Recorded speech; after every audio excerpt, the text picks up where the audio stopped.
প্রবাসীদের জীবন হচ্ছে খেজুর গাছের মতো। একটা খেজুর গাছ অযত্নে অবহেলায় কিন্তু বড় হয়। খেজুর গাছের কেউ যত্ন করে না, কিন্তু ওই খেজুর গাছ থেকে সবাই রস খায়। ঠিক প্রবাসীদের যত্ন কেউ করে না, প্রবাসীদের সম্মান কেউ করে না, কিন্তু প্রবাসীদের যে মাথার গাম পায়ে পেলা উপার্জনটা সবাই ভোগ করে। এটা হচ্ছে খেজুর গাছের মতো। প্রবাসীদেরকে আমরা ওদের শুধু রসটা খাই প্রবাসীদের কাছ থেকে, কিন্তু আমরা তাদের কোনো টেক কেয়ার করি না। এটা হচ্ছে নির্মম মানবতার এক ভয়ঙ্কর দৃশ্য। প্রবাসী বাঙালিরা বিমানবন্দরে হেনস্থার শিকার হয়, প্রবাসী বাঙালিরা পরিবার পরিজনের কাছে হেনস্থার শিকার হয়। 20 বছর 15 বছর প্রবাসে থেকে মাথার গাম পায়ে পেলে মরুভূমির বালিতে, সমুদ্রে, বন্দরে, পাহাড়ে বা জঙ্গলে, বিদেশের মাটিতে প্রবাসীরা যে কষ্ট ক্লাস করে তারা এদেশে রেমিটেন্স পাঠায় বা পরিবারের কাছে টাকা পাঠায়, এই পরিবারের লোকগুলো তাদের জন্য আরেকটা 90 হিটলারের ভূমিকায় অবতীর্ণ হয়। অনেক প্রবাসী আত্মহত্যা করে বাংলাদেশে আসার পরে। অনেক প্রবাসী যখন দেখে 20 বছরের সমস্ত সম্পদ পরিবারকে দেওয়ার পরে সে তার বাড়িতে আইসা দেখে তার বউ নাই, আর একজনের সাথে চলে গেছে।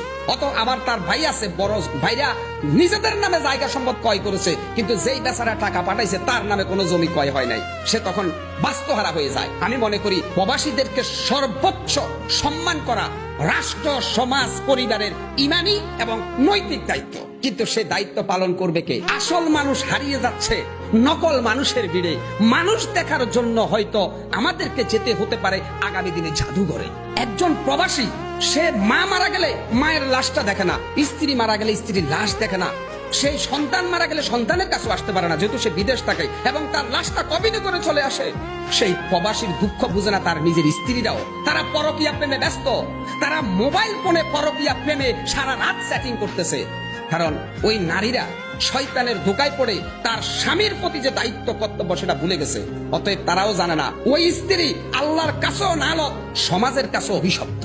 অতএব প্রবাসীদেরকে কেয়ার করাটা প্রত্যেকের একজন মূল্যবোধ করা উচিত বলে আমি বিশ্বাস করি। রেমিটেন্স যোদ্ধারা যারা প্রবাসী বাঙালি, তারা হচ্ছে বাংলাদেশ গড়ার মূল কারিগর। কিন্তু অত্যন্ত দুঃখের বিষয়, তারাই হচ্ছে বাংলাদেশের সবচেয়ে অবহেলিত।